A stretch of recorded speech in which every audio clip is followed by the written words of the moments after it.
Good morning, good afternoon, and good evening to everybody. Welcome to this webinar on the potential of electric vehicles for the grid. My name is Thomas Boersma, Project Manager at Solarplaza, and I will be the moderator for today. The speakers for today are Abigail Tinker from Pacific Gas and Electric and Hugo Niesing from Resourcefully.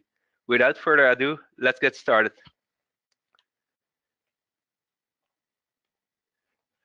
The agenda for today looks like this. I will first be doing a short introduction. Afterwards, Abigail will be speaking about smart charging project that PG&E did together with BMW. Afterwards, Hugo Niesing will be speaking about the need for flexibility that emerges from the energy transitions and what the potential of electric vehicles can be in this. He will share lessons that have been learned in several pilot projects. Afterwards, we will have a Q&A where all your questions will be answered.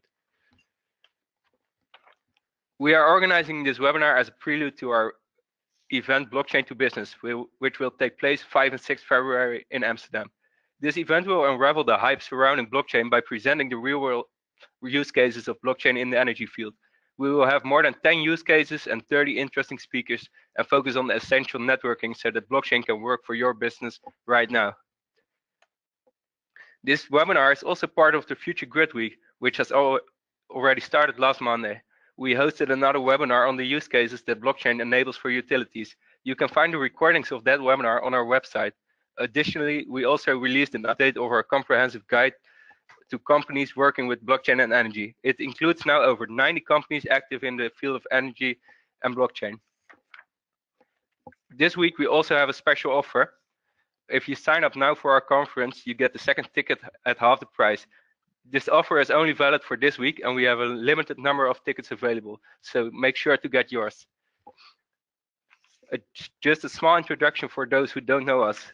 Solarplaza was established in 2004 and has organized more than 100 events in over 30 countries.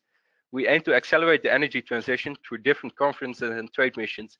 We have a network of more than 60,000 energy professionals. If you are interested in joining any of our events in any way or manner, please contact us through Skype or email. Some practical notes. If you have any technical issues, please use the chat box in the software. The slides and the recordings of the webinar will be available afterwards. It's my pleasure to introduce Abigail Tinker as the first speaker. Within PG&E, Abigail is responsible for the strategy and pilots around the vehicle and grid integration. She has a background in environmental policy and economics and business administration. She was the project manager of the iCharge Forward pilot, and today she will share the insights from that project with you. It is also a great pleasure to introduce Hugo Niesing, our other speaker. Hugo is the director of Resourcefully and holds a background in physical geography. On behalf of Resourcefully, he is involved in various EU projects and practical experiments. Today, he will present insights from the 6th pilot project of C4City project. On the right side of your screen, you'll see the option to ask questions.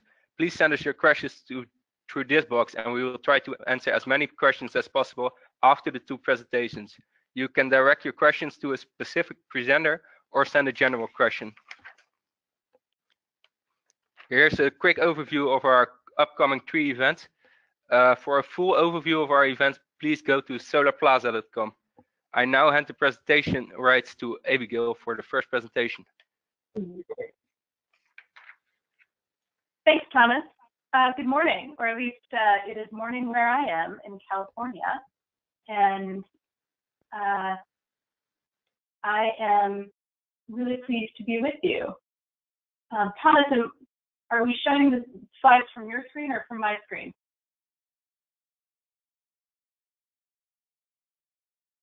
Looks like, there we go. So I wanted to get started this morning with a poll to understand a little bit about what you guys know about electric vehicles, and I'll just ask how many of you have a plug-in electric vehicle?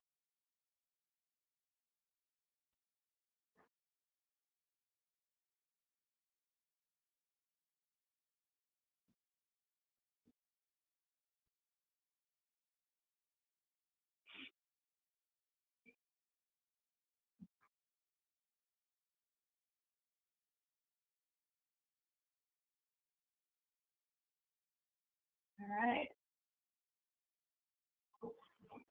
Well, great to see that so many of you are thinking about getting one or hope to eventually. But it looks like there might be some room here to understand some terminology if only a couple, 3% have electric vehicles currently. So when I say electric vehicles or EVs, I mean a car with a battery that plugs in to charge. Now this includes both plug-in hybrid electric vehicles and battery electric vehicles. A battery electric vehicle would be, it only has a battery and that's the only way that it runs. And a plug-in hybrid has a battery and a supplemental gas engine generally that can be used as backup when the battery is depleted. Another thing to note here, so in the title of my slide, I talk about smart charging. And smart charging is a term that gets used interchangeably with a lot of other terms. Sometimes might say load management or shifting of charging, shifting of timing of load, or V1G, which is the sort of equivalent to terminology-wise to V2G, but what it means is it pertains to the charging of an electric vehicle and shifting the timing and magnitude of that charging to create benefit. Whereas V2G would be discharging an electric vehicle to create benefits. So today I'll just be talking about V1G, about PG&E's pilot program with BMW, where we focused on that V1G shifting of charging. So with that lingo out of the way, let me tell you a little bit about us. So PG&E is Pacific Gas and Electric, is a natural gas and, let's see, next slide. This is not advancing. Sorry, hold on just a sec. There we go. Is a natural gas and electricity utility in Northern California. In fact, we serve most of Northern and Southern California, which you can see in blue in that little map. We serve over 16 million people, which is 5% of the United States population. And I'll just say that I was really excited. I've been working for PG&E for about 8 years now, and I was really excited for the opportunity to work in this company that's facing interesting challenges, and in the state, California, where we're trying to make exciting progress in the energy space. And so on the next slide, I'll say a little bit more about that sustained momentum for clean energy in California.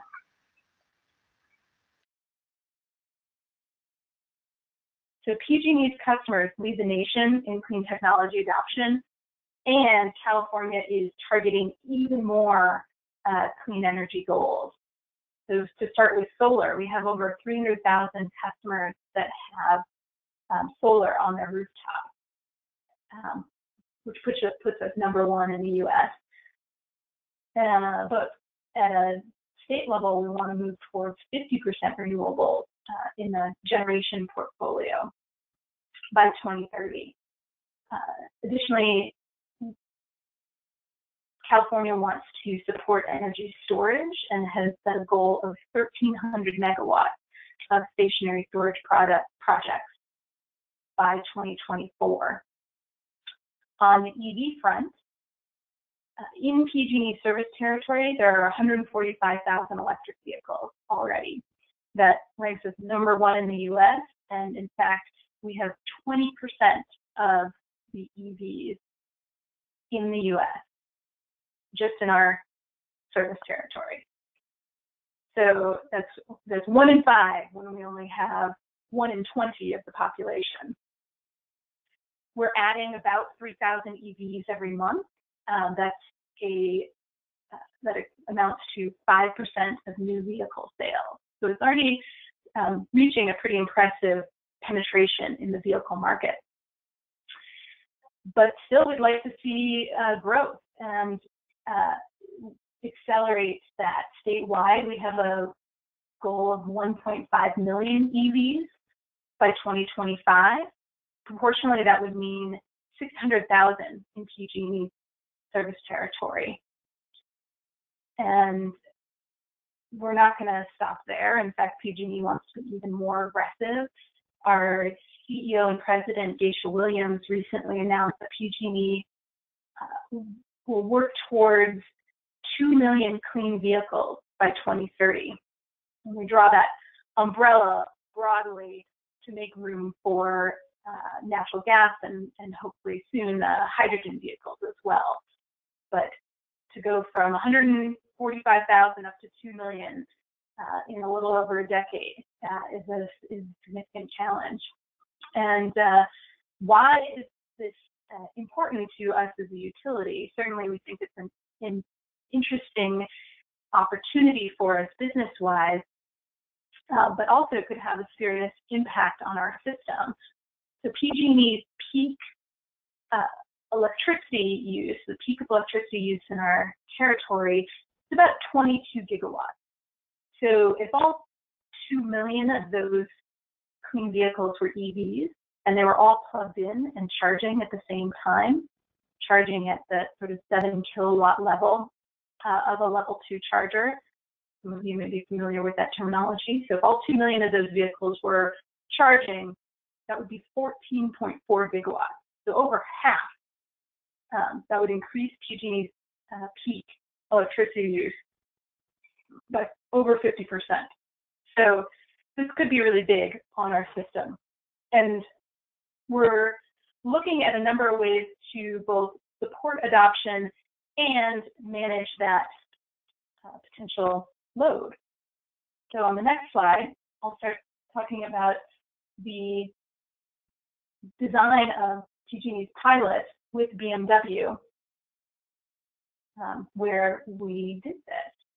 It was designed to address both challenges to adoption and explore using EVs as a grid resource. Let me pause for just a second because this is one last piece of terminology that I didn't get to at the beginning.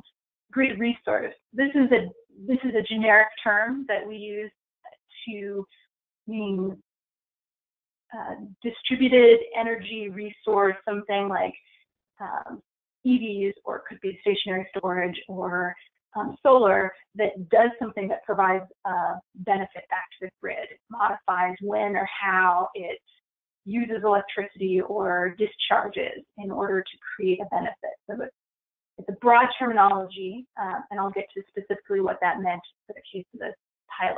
But back when PG&E was designing this pilot, it was really like 2011, 2012. So right at the dawn of this recent age of electric vehicles.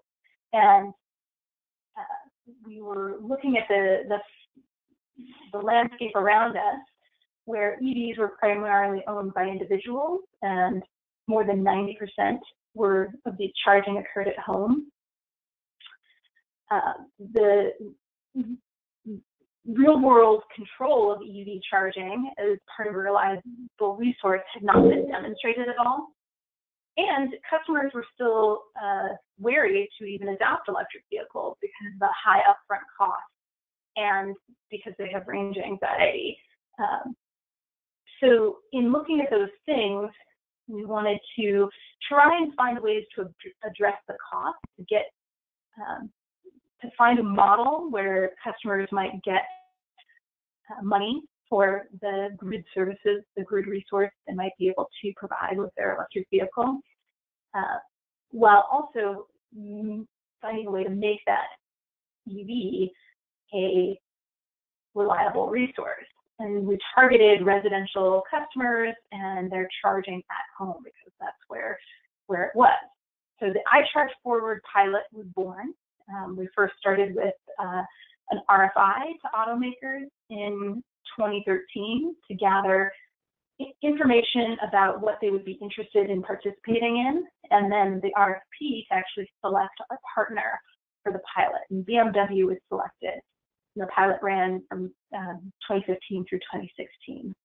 This the RFP was for 100 kilowatts of grid services. And in this case, we define that as dropping load, decreasing charging, or creating from the system perspective 100 kilowatts of less demand. So this would be a demand response event, a 1-hour demand response event. And the pilot goals were to test the aggregator model with an automaker, see if they could coordinate grid services of EV charging by delaying EV charging. And we wanted to see what the technical feasibility and the performance of this was, because as I said, it hadn't been demonstrated in the real world yet. And then also very importantly was to test the customer willingness to participate in such a program. As I said, this was developed pretty early on in the development of, in the new wave of electric vehicles, and it wasn't clear whether a customer would be okay with their automaker, with what we sometimes refer to as an aggregator, someone who is managing the charging of multiple EVs, if customers would be okay with that entity delaying their charging, the customer not having full control over their charging and mobility. So I'll ask a poll here, or no, actually, wait, let me wait till the next pilot. Let's go on to the next slide. I'll tell you a little bit more about the pilot. So BMW as our partner aggregated 92 customers. They had 92 customers enrolled with BMW electric vehicles. And they paired this with stationary storage to provide a reliable resource. And they managed the EV charging to not impact customer mobility.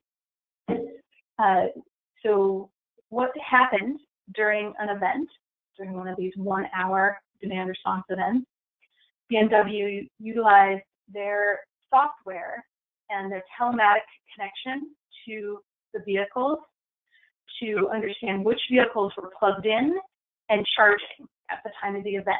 That meant if they're charging, they're able to stop charging and provide that load drop that provides the grid resource.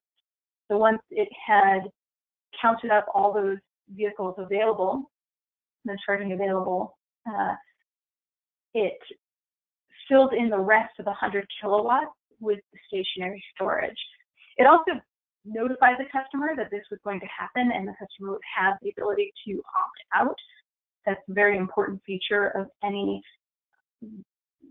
smart charging type program, is that the customer has ultimate control over their mobility, that they will be able to charge if they need to, if circumstances change, if there's an emergency they anticipate leading soon. And so combined together, the reduction in vehicle charging and the generation discharging from the stationary storage work together to to create a 100 kilowatt demand response resource. Now, on the customer side, to participate up front, the pilot provided them with a $1,000 incentive. And then for each day that a customer didn't opt out of an event, they got an additional $1 per day.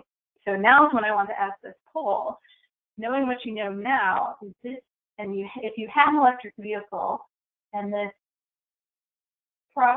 program were available to you, would you be interested in participating?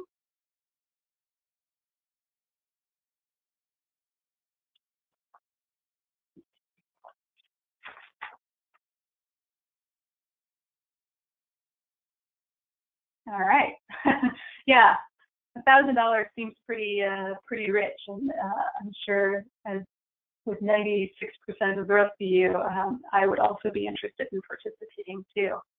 think that also comes with, you know, we're a few years further along now and people have more comfort and familiarity with the concept. So the pilot helped us see that EVs and stationary storage paired together to successfully provide grid resources. BMW met their performance target for 90% of the 209 events that PG&E called throughout the pilot. And this, the overall performance of the resources were that on average, the delay in electric vehicle charging provided 20% of that load drop that PG&E was looking for, the 100 kilowatts, and the stationary storage provided the remaining 80%. So what this means is if you had, well, you know, so on average, each vehicle was contributing 4.4 kilowatts. So this means that if you needed 100 kilowatts of load drop, you might need a pool of 500 or 750 cars that an aggregator is pulling together, so that at any one time when you need the 100 kilowatts of load, that there would be enough cars plugged in and charging and available to drop that load. That's one way to look at results of this pilot. But it does depend on what grid services are needed, particularly what time of day and what level of reliability. If you need exactly 100 kilowatts at any minute, then there might have to be an even larger aggregation of cars, or pairing with battery storage is a great way to create a reliable resource. Also, what this means is what we're able to sort of think about if this pilot were to scale up to levels of adoption that we're hoping to see in 2020 with the vehicle EVs that we currently forecast to have in 2020, if only 20% of those customers participated in a program, and then only the 7.2%, 7.6% participated in any one event, that would still mean a load drop of 14 megawatts for that one event. And that's not insignificant in terms of PG&E's total energy resources. So when we think about scaling up to 2 million vehicles, having a program like this could be really helpful for shifting around the charging load. The next slide will also show us that there is room for flexibility in shifting around charging throughout the day. So on the top, we'll see that while only 20 kilowatts on average were available from load drop were available from EV charging, 20 kilowatts on average. For a lot of the day, much more than 20 kilowatts of charging is happening. And so what does it take to get at those customers, for them to participate and to reduce their charging? Well, take the need being when they're charging, but maybe they could, so looking for grid service opportunities, grid resource opportunities during that part of their charging cycle. You'll see also in these graphs that people on average tended to charge more on weekdays on the left than on weekends, which is on the right. And then the particular shape with a lot of charging occurring after 11 p.m. has to do with PG&E's rate structure. So this will vary depending on your location around the world and what sort of electricity rates, prices for charging that you see. On the bottom, BMW's data about the cars showed us that a lot of them were plugged in for a significant period of time when they weren't charging. On average, they were plugged in for maybe 40% of the day on the weekend, or about 40% of the cars were plugged in throughout the day on the weekend, while only like less than 10% were charging at that time. So that gives some room to move the charging throughout the day. If the car only needs 2 hours of charging, that could happen at various times throughout the day. And we'll get to the lessons learned about that in just a minute. So on the next slide, gets us to the customer willingness part of this pilot. We surveyed the participants a couple times throughout the pilot, and we're very pleased to learn that they were very satisfied with the program. So first, on the willingness front, the pilot was oversubscribed with over 500 customers indicating interest in the only 100 spots. And then of those customers that did end up being able to participate, they were highly satisfied, with over 92%, or with 92% being extremely or somewhat satisfied. And then I think the real measure is, were they satisfied enough they would recommend the program to family or friends, and 2/3 were extremely likely to do so. So that was a great result for PG&E and for BMW. But what can we also learn from customers? On the next slide, you'll see some other potential room for expanding this pilot. So we started by asking what if customers would be likely to participate in a program at home or work if their EV was being charged by renewable energy. This was just a general question. So are you interested in the concept? And over 2/3 were. The blue is the participants in the pilot, and then the brown bar is a separate survey that PG&E did of our customers who weren't participating in the pilot. So they're generally interested in the concept, but in the second row, if you ask them their likelihood to participate at home and at work, if they have to charge in between, or they have to plug in between 9 a.m. and 4 p.m. in order to charge with renewable energy, with solar energy, then that likelihood to participate drops down to the 40% range. However, if on the third set of bars, you offer an additional monetary incentive for them plugging in during the day, during that 9 a.m. to 4 p.m. time frame, they said they would be, both parties said they'd be 83% likely to participate, which is a great jump up and shows us that the monetary incentive is helpful, but that by combining it with information about renewable energy and the content of that fuel that's going into their battery vehicle is a really powerful combination for motivating customers. So on the next slide, you'll see where we're taking this in the next phase. So PG&E's iCharge Forward pilot has concluded, but BMW is expanding upon the lessons learned in a new pilot called Total Charge Management, where they got funding through a California state grant resource.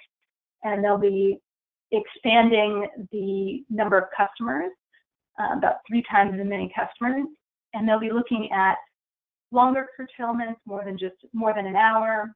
They'll be looking at optimizing nighttime charging, so doing that shifting just at home overnight. They'll be figuring out how to encourage customers to plug in during the middle of the day to use the increased solar generation that PG&E in California is seeing in the middle of the day. And then they're also going to be testing this messaging and how to engage customers and how to get them to do this and be comfortable with this shifting of charging. So at this point, if I'm interested in a poll. My last poll is to see how interested this audience is in a program where your auto manufacturer is in more control, even more control of the charging of your vehicle. You might not charge, they might decide that you don't need the electricity overnight to get to work, but that there's excess solar generation the next day that you could charge up on. But shifting that time of charging both throughout the day and in location. How willing would you be to participate? All right, still high willingness. That's great. That's great to hear. Well, I'll just end by saying that this is all part of a portfolio of what PG&E is doing to support electric vehicles. We're also working furiously on building more charging infrastructure. We want to build charging infrastructure that enables charging during the day and that helps new portions of our customer base access electric vehicles. And then we also are working on new electric vehicle rates and demand response programs that will enable EVs to access our energy markets and provide these grid services and create value for the EV owners, drivers, and owners. And this last slide, at this link, you can click through to the final report from BMW's and PG&E's iCharge Forward, where you'll be able to find all the charts that I showed in this presentation and lots more detail if you're interested. Thank you very much. Thank you, Abigail, for this very interesting presentation. I wanted to mention that you can still send in questions also about this presentation. After the second presentation, we do a combined Q&A, so the questions will be answered eventually. I'm now going to hand the presentation rights to Hugo, and then we'll start with the presentation about C4City. Thank you very much, Thomas. In fact, it's not only about C4City. I'm giving a presentation of different projects running in Europe and in Netherlands, addressing vehicle-to-grid and smart charging. I don't see the screen now.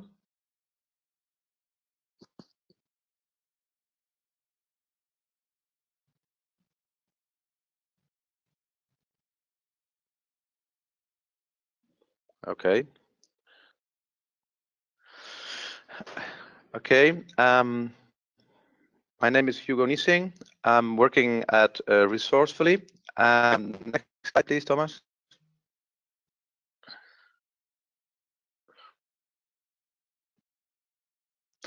We are a small company working on the urban energy transition, and all activities are focused on the combination of renewable energy made in the city, and the interaction and smart combination with electric mobility. We're doing practical experiments within our company, and we're managing EU demonstration projects in order to facilitate the expansion and growth of this technology. Can I do the slides myself, or is it for you? This is an active, highly moving visualization. Sorry to interrupt you, but you should accept some pop-up that I gave you the control rights. That makes it easier.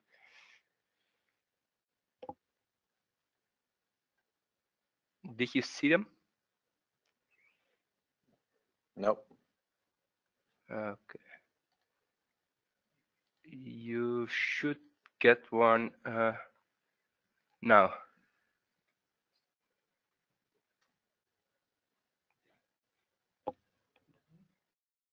Still nothing? No. Okay, then we just move on like this.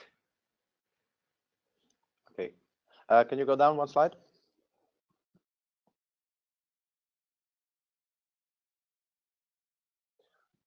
Okay, I see that the moving part of this visualization of the impact of flexible energy sources is not working, so we can go down 2 slides because it demonstrates how relevant it is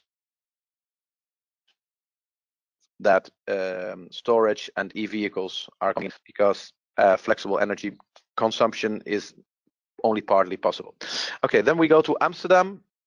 Amsterdam has about 5,000 charging stations, and about 70% of that is in the open space, and only 30% is within households. And from the private owners, also majority is charging their car in the open space. Within the C4 City project, can we go down again? We have now in operation the first controlled charging to serve more electric vehicles at peak demand hours. So in the early morning, between 7:30 and 9 o'clock, and between 5 o'clock in the afternoon and 8:30, the 52 public charging stations are delivering a reduced amount of energy in order to be able to serve more cars with the existing electricity network. This is something which has just started in August, and we're analyzing the first results together with the grid operator, the municipality, and the charging point operators. And what we observe now is that we have a rather large demand peak right at 8:30 in the evening, which makes us concluding that we will expand our monitoring to the whole neighborhood to see if this is desirable and how it fits into the total energy balance. Can you go down, Thomas? And another one down. The main concept that we are advocating is this image in the lower right corner, in the other page. You see the dark blue line, which is the normal consume of a family, with a slight peak in the morning and a high peak in the afternoon, early evening. What we normally see with electric vehicles is that the peak in the afternoon is increasing, while during the day the best moments are to charge and to make full profit of your solar energy. That is exactly what we are trying to do with this pilot in Amsterdam, and well, we are very interested to see how the large rollout of vehicles in the city can be facilitated without doubling the grid for only peak moments. Can we go down 2 slides, please? Well, the role of electric vehicles is extremely important. Here we see in the city of Amsterdam different charging profiles of different neighborhoods, and what is quite interesting are the differences between a visitor area or an office where everybody arrives, that's in the right up at 9 o'clock and leaves at 5, 6, 7, 8 o'clock. And also the residential areas, which are the two in the middle, where you see a maximum overnight and a minimum over the day. And this is having a severe impact on the energy fluxes in the different neighborhoods, which also is determining partly the strategy for the municipality of Amsterdam to see where more charging or where charging plazas can come, fast chargers or neighbor batteries. Can we go to the next slide? Here we see the incredible amount of increase in demand of electric vehicle after 80 Teslas were at the same week released at Schiphol. You see in the red circle a big increase, and that is because most of the taxi drivers live in the same area in west of Amsterdam, where they all charge after work, and only 80 cars made this doubling from 60,000 to 120,000 kilowatt hour charge intensity. Can we go to the next? So this is one of the pilots in the C4City project, and I believe that there is not one city in, at least not in Europe, who is reducing its public charging stations in its area. And until now, this is running for 4 months. We did not have any complaint yet, but it's also based upon very much knowledge of the charging behavior in the selected stations.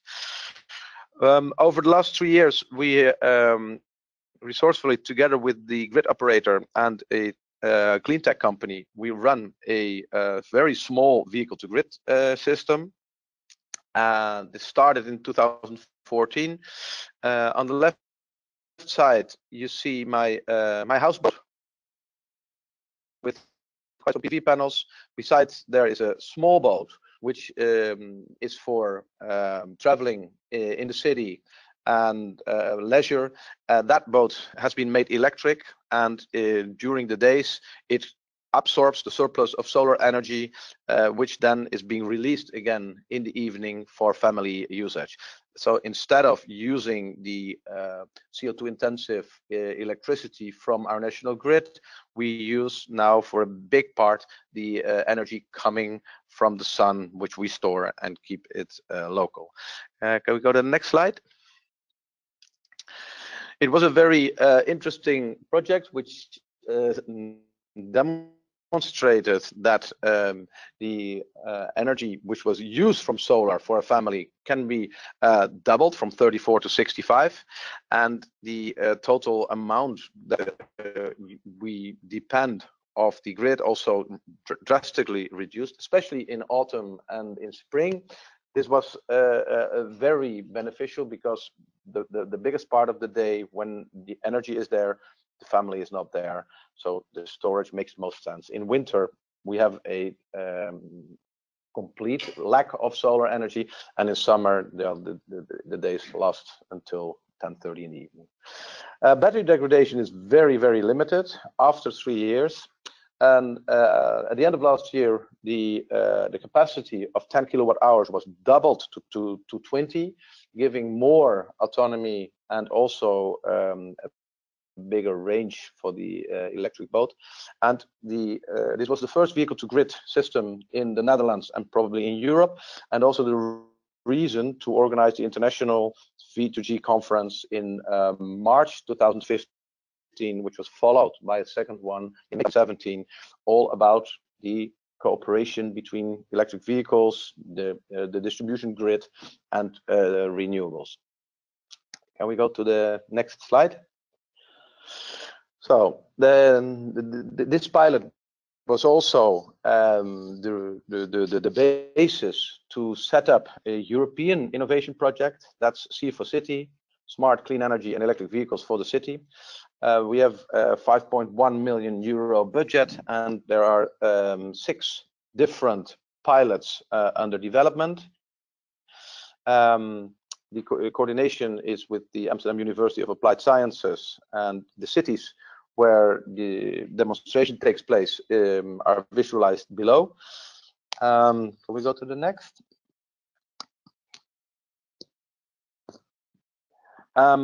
Most outstanding is where now almost 50% of all new vehicles being purchased is fully electric.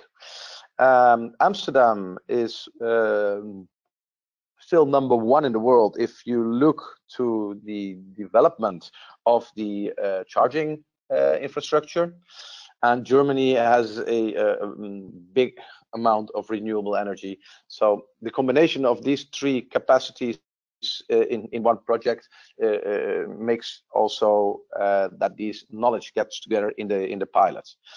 Can we go to the next slide? In Oslo, the system which is developed is a very huge parking garage with over 100 charging stations, with a stationary storage of 50 kilowatt hour, and over the day this is available for companies, and in the evening for residential people in the neighborhoods. In Amsterdam, we have the pilot that I just described, where an intervention in the public charging space takes place. And the second one is the Amsterdam Arena, where the batteries of 200 Nissan Leafs are given a second life.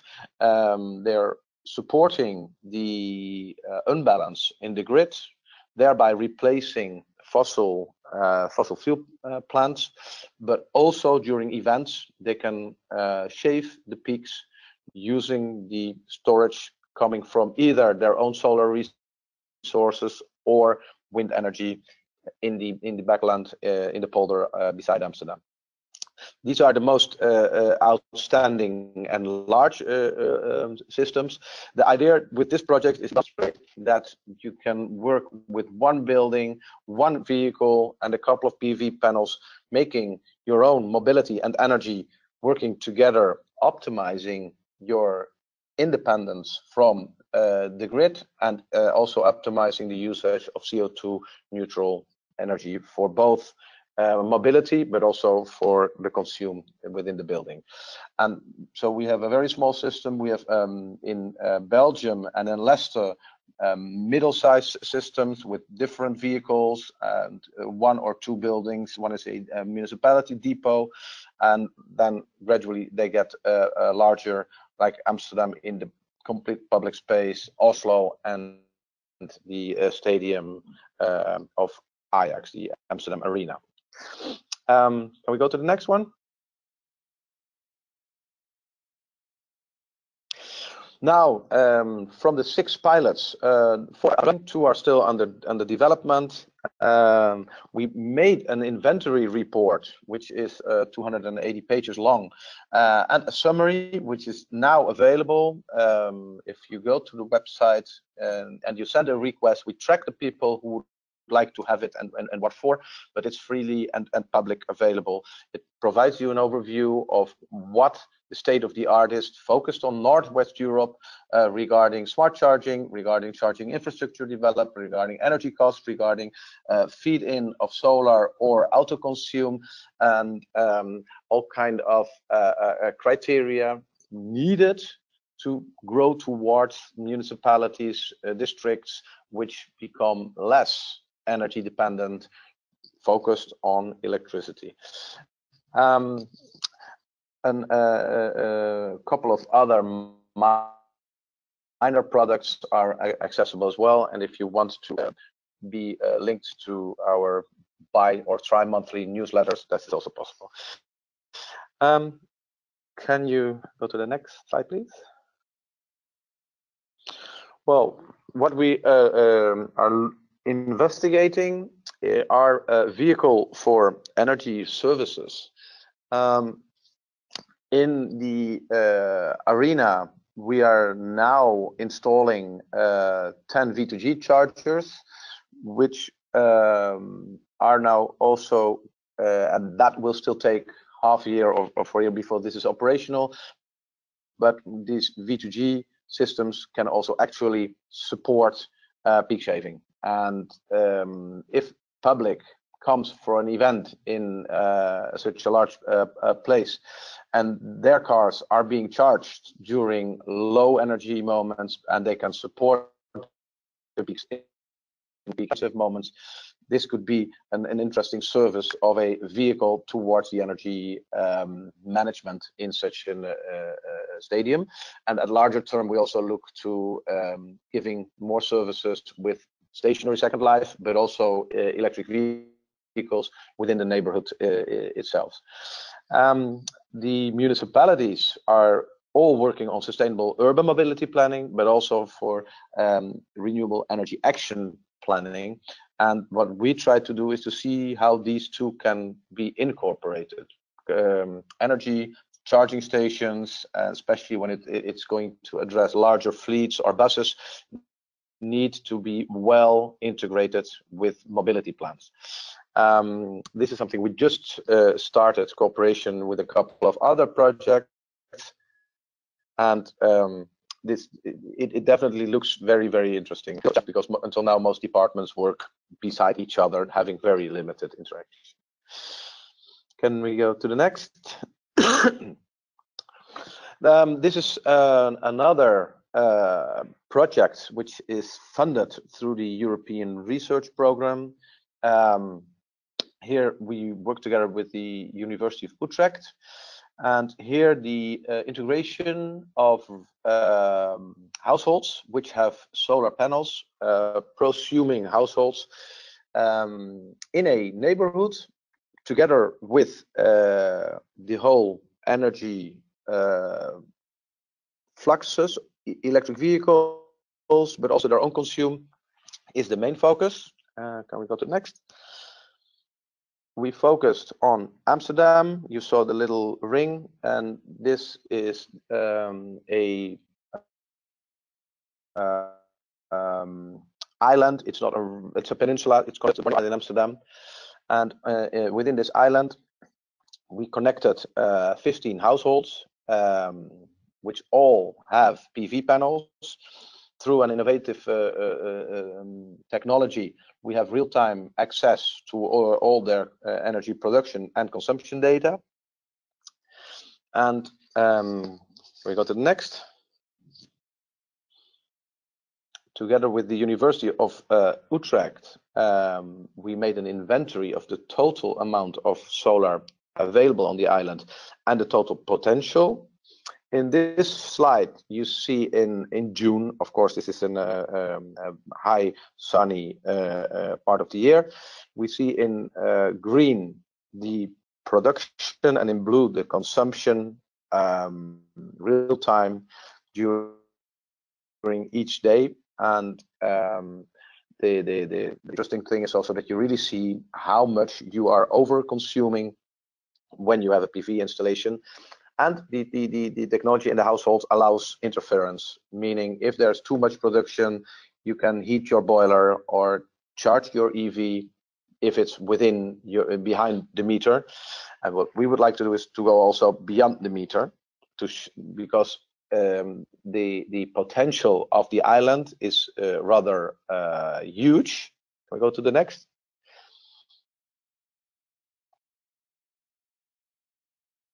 And to the next again, this is more detailed information.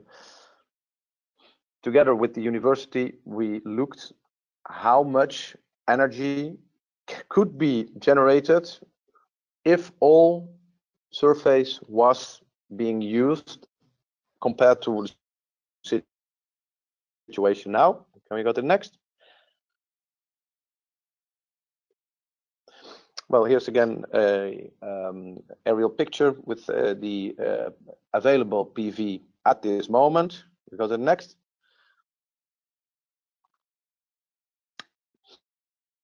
Here we see in green the good surface for PV, in red the not good, and in blue the intermediate. Can we go to the next?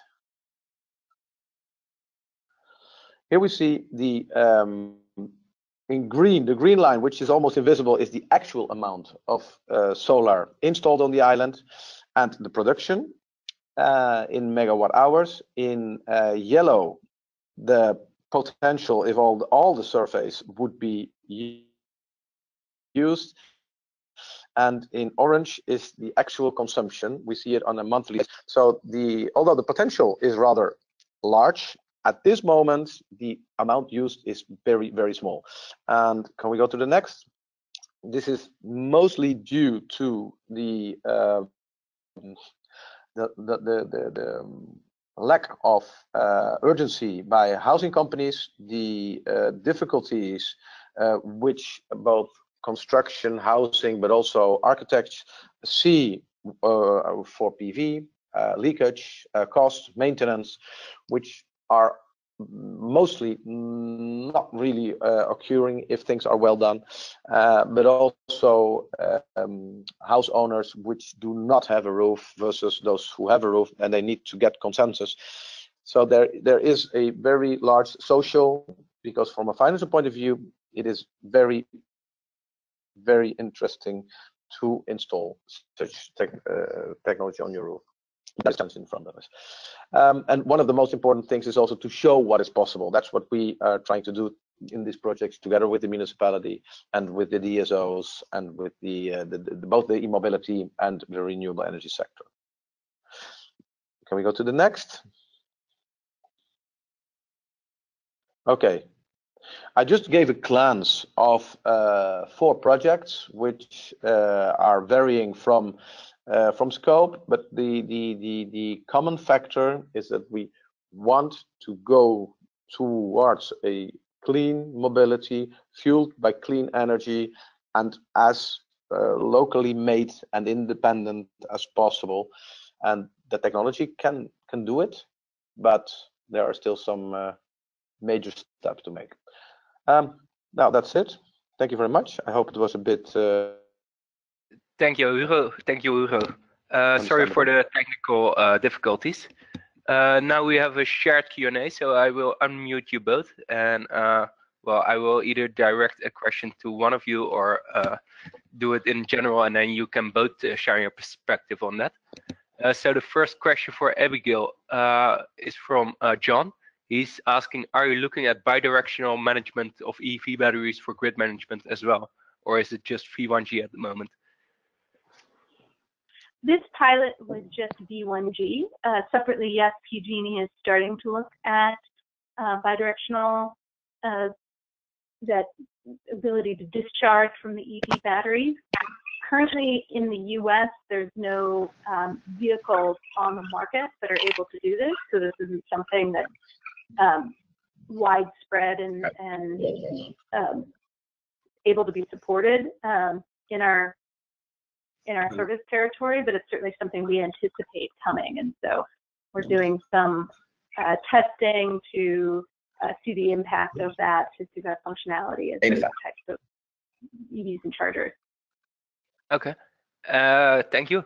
The next question is for you both. So maybe if Hugo could answer it first and afterwards Abigail. What do you see as the main barriers for a vehicle to grid charging? Is it regulation, the auto manufacturers, the battery warranty? Are there any other barriers? How do you see these barriers and how do you address them? So Hugo, maybe you can answer this first. Well, first of all, there is the price. Second, there is not one V2G charger which can support more than one type of vehicle. It's either CHAdeMO or the German variant. So very big barriers. I think that V2G, if you have a controlled environment and a large amount of vehicles, the same vehicles are possible.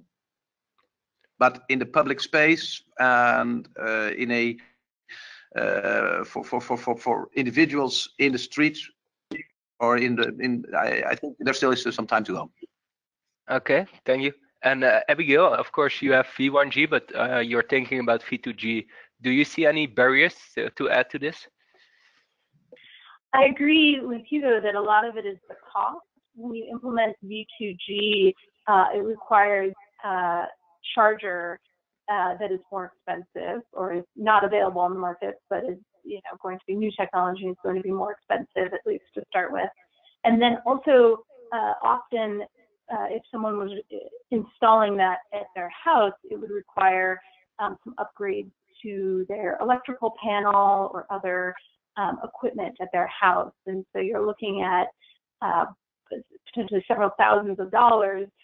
A lot of that is difficult to streamline out because it's labor, it's an electrician doing the installation.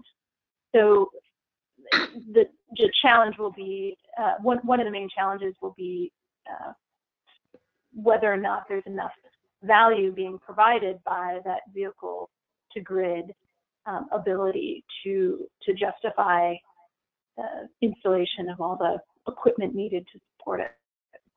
Okay. And then I think the other big thing will be customer comfort with that.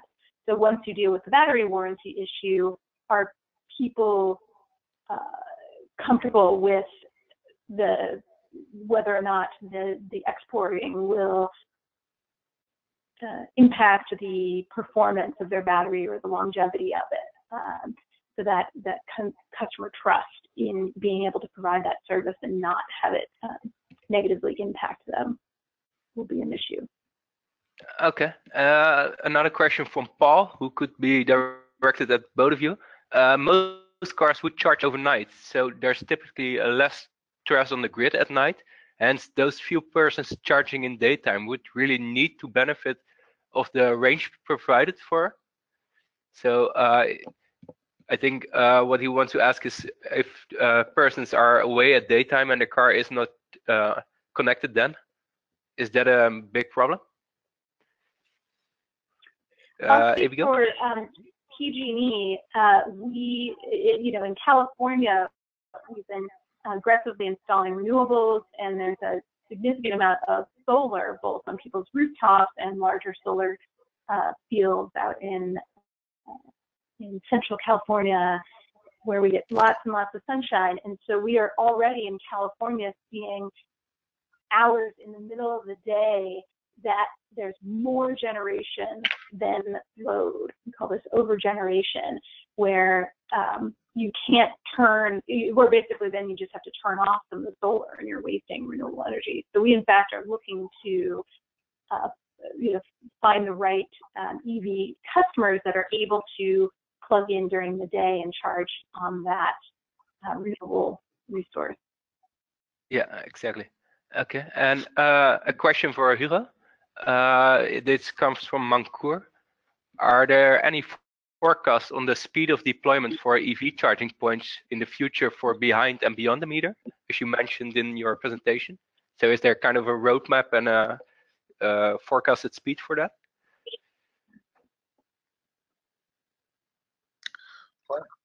Amsterdam, I think, has a roadmap, and they do that both within the city, but also in the metropolitan area. I think basically that is for not behind the meter, so it's for the public space and also for the parking places.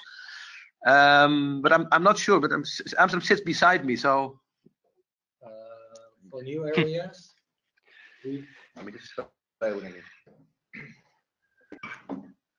for new areas and new buildings, we want to have them 100% EV ready. So in parking is mostly arranged inside the buildings, and for new buildings, we want them to be 100% EV ready. That doesn't mean they install 100% charging stations at that moment, but by demand, we can easily install new smart charging stations. They're prepared for it. They're prepared for it. This is Dude from the municipality of Amsterdam, responsible for the charging infrastructure. We have a third presenter joining us. Thank you. Okay, well, thank you for the answer. For Abigail, this is a question from Stefano. The PG&E study seems to have measured consumer behavior and found that 7.6% of the vehicles opted into the DR. Did PG&E work with BMW to quantify whether those that opted out technically could have still opted in and not have been limited in their mobility? So in other words, were participants overly cautious in the low DR rate simply represents an indirect form of range anxiety? Let me clarify what that 7.6% was. That was the proportion of people who were plugged in and charging at the time the event were called and then did not opt out. So one of the, what that represents is that when you're just calling events at random, which essentially we were, and not giving any forewarning of when electricity might be needed or not, then that was the average number of people, the average proportion of people that were plugged in and charging and able to reduce their charging to 0 for an hour. So there is probably significant upward mobility of that number specifically that you could let people know in advance, or shift things around throughout the day that would create more benefit. Okay, thank you. One last question addressed to both of you. So if Hugo would answer it first, and after that Abigail. Have you looked at frequency response as an aggregated service? Well, that's exactly what the business model of the Amsterdam Arena is. They will provide frequency response services using this 200 second life batteries from Nissan Leafs, which are being installed in the coming 3 months and should be operational May. Okay, thanks. And for Abigail, did you look at it as an aggregated server at frequency response? A study has been done on that in California by one of our sister utilities, Southern California Edison, and the LA Air Force Base. And they, one of the challenges associated with that is that frequency response is a product in the wholesale market, the energy market. And that system, which is referred to as CAISO for us, has its own metering for verifying that a resource is providing that frequency regulation, and setting up the metering arrangement between a wholesale market and then how they are being metered and using or discharging energy for on the retail side, on their utility side, is actually really complicated. So that's going to be one of the barriers for V2G and specifically for any vehicles providing those direct wholesale market services, is figuring out how to set up the metering and telemetry arrangements to be able to quantify their contribution. Okay, thanks. Okay, so I think we're already running out of time. On your screen, if you have any more questions, please send them to my email and I will forward them to the right person and get back to you with an answer. For now, I just wanted to say have a look at our website, blockchain2business.eu, for our conference coming February 5 and 6. And I want to wish you all a good evening and thank you for your attendance. Thank you very much. Bye-bye, Thomas. Yeah.